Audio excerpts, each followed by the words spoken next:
اعوذ باللہ من الشیطان الرجیم بسم اللہ الرحمن الرحیم۔ السلام علیکم ناظرین کرام، آج کی اس ججمنٹ میں ہم سپریم کورٹ کا جو ٹریڈ مارک کی رجسٹریشن میں لفظ اطمینان کی تشریح اور میعاد کے معاملات میں کسی چیز کو باقاعدہ طریقہ کار کے مطابق کرنے کے حوالے سے جو فیصلہ ہے اس کی بات کریں گے۔ ناظرین کرام، درخواست گزار نے ٹریڈ مارک TRISA کو 14 جولائی 1985 کو رجسٹرڈ کروایا تھا اور جواب دہندہ نمبر 1 نے اسی ٹریڈ مارک کے اندراج کی درخواست 23 اپریل 1997 کو جمع کروائی تھی۔ درخواست گزار نے یہ الزام لگایا کہ جواب دہندہ نمبر 1 کو درخواست گزار کے رجسٹرڈ ٹریڈ مارک کا کوئی حق نہیں ہے۔ جواب دہندہ نمبر 1 ٹریڈ مارک TRISA کو دھوکہ دہی کرنے کی کوشش کر رہے ہیں۔ ٹریڈ مارک ایکٹ 1940 کے سیکشن 15(2) کو ترمیم شدہ ٹریڈ مارک رولز 1963 کے قاعدہ 30 کے ساتھ پڑھا گیا، جس میں 2 ماہ کا وقت مقرر کیا گیا مخالف دعویٰ دائر کرنے کے لیے۔ ناظرین کرام، نظر ثانی شدہ قواعد 1963 کے قاعدہ 76 کے تحت رجسٹرار کو خصوصی دائرہ اختیار حاصل ہے کہ وہ مناسب جواز پر خود کو مطمئن کرنے کے بعد کسی بھی کام کے لیے یا کسی بھی کارروائی کے لیے وقت بڑھانے کا اختیار رکھتا ہے، اور رجسٹرار اپنی صوابدید کو اطمینان اور معروضی معیار کی بنیاد پر استعمال کر سکتا ہے۔ رجسٹرار نے جواب دہندہ نمبر 1 اور درخواست گزار کا موقف سننے کے بعد درخواست گزار کے حق میں فیصلہ دیتے ہوئے اسے مخالف دعویٰ دائر کرنے کے لیے مزید مہلت دے دی۔ جواب دہندہ نمبر 1 نے رجسٹرار کے فیصلے کے خلاف سندھ ہائی کورٹ میں اپیل دائر کی۔ سندھ ہائی کورٹ نے جواب دہندہ نمبر 1 کے حق میں فیصلہ دیتے ہوئے رجسٹرار کی طرف سے منظور کردہ ٹریڈ مارک کے فیصلے کو ایک طرف کر دیا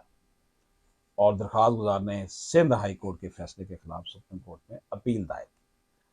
ناظرین کرام، درخواست گزار کے وکیل نے یہ موقف اختیار کیا کہ رجسٹرار کا فیصلہ اس بنیاد پر تھا کہ درخواست گزار کو جواب دہندہ نمبر 1 کی درخواست کی اشاعت سے پہلے کبھی نوٹس جاری نہیں کیا گیا تھا، نہ ہی سے نوٹس موصول ہوا تھا۔ نظر ثانی شدہ قواعد 1963 کے قاعدہ نمبر 23 کے تحت تفتیش باقاعدہ درست طریقے سے نہیں کی گئی۔ جواب دہندہ نمبر 1 کے وکیل نے موقف اختیار کیا کہ ٹریڈ مارک کی رجسٹریشن کے لیے درخواست 23 اپریل 1997 کو تمام ضروری اقدامات کی تعمیل کے بعد جمع کروائی گئی تھی اور ٹریڈ مارک جورنل نمبر 598 میں نومبر 2000 میں یہ پبلش ہوئی، لہذا کوئی بھی شخص نظر ثانی شدہ رولز 1963 کے مطابق اشتہار کی تاریخ سے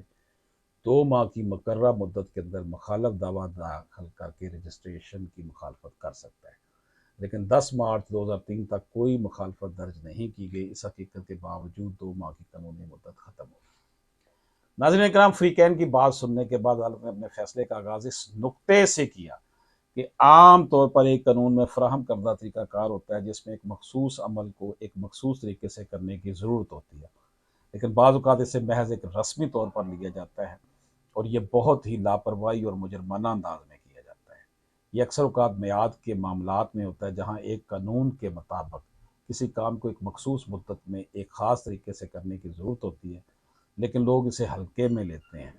اسے زیادہ اس کی پرواہ نہیں کرتے۔ سپریم کورٹ نے اپنے حالیہ فیصلے میں کہا کہ اصول بہت واضح ہو چکا کہ رجسٹرار کو پہلے خود کو مطمئن کیے بغیر توثیق دینے کا اختیار نہیں ہے۔ عدالت نے لفظ اطمینان کی تعریف بھی کی، جس کا مطلب یہ کہ ایک ایسا ذہن جو کسی واضح نتیجے پر پہنچا ہو، یعنی درخواست گزار کو معقول وجہ دینی ہوگی رجسٹرار کو قائل کرنے کے لیے کہ وہ واقعی ہی مزید وقت کی توثیق کا مستحق ہے۔ ناظرین اکرام، عدالت نے مزید کہا کہ بعض اوقات کوئی قاعدہ لازمی معلوم ہوتا ہے، لیکن در حقیقت یہ قانون کو مجموعی طور پر مد نظر رکھنے کے بعد ڈائریکٹری ہوتا ہے۔ بعض اوقات کوئی قاعدہ ڈائریکٹری لگتا ہے، لیکن در حقیقت وہ لازمی ہوتا ہے، لہذا یہ فیصلہ کرنے کے لیے اکیلے ضابطے کو مد نظر نہیں رکھا جائے کہ آیا یہ لازمی ہے یا ڈائریکٹری ہے، بلکہ دیگر منسلک دفعات ہیں، اور اس قاعدے کی پوری انتظام اور اس کی نوعیت کا تجزیہ کرنے سے پہلے یہ دیکھنا چاہیے کہ آیا وہ ڈائریکٹری ہے یا لازمی ہے، اور رجسٹرار کو خود کار طور پر توثیق دینے سے پہلے خود کو مطمئن کرنا لازمی ہے۔ رجسٹرار نے نہ صرف یہ کام خود کار طریقے سے کیا تھا، بلکہ اس نے تجویز کردہ طریقے پر عمل نہ کرتے ہوئے یہ کام کیا۔ عدالت نے آخر میں سندھ ہائی کورٹ کے فیصلے کو درست قرار دیتے ہوئے درخواست مسترد کر دی، کیونکہ جواب دہندہ نمبر 1 نے تمام قانونی اقدامات کے بعد رجسٹریشن کروائی اور اس کا باقاعدہ اشتہار دیا گیا تھا، اور ٹریڈ مارک جنرل میں بھی مشتہر کیا گیا تھا، لیکن اس کے باوجود بھی درخواست گزار اس پر توجہ نہیں دیتا اور مدت ختم ہونے کے بعد آتا ہے تو کورٹ ایک باقاعدہ کام کو باقاعدہ طریقے سے ہونا چاہیے کا کہتی ہے، کیونکہ جب کسی چیز کو کسی خاص طریقے سے کرنے کی ضرورت ہوتی ہے تو اسے اسی طریقے سے کیا جانا چاہیے۔ ناظرین کرام، اس کے ساتھ ہی اشرف آسمی ایڈوکیٹ کو اجازت دیجیے۔ اللہ حافظ۔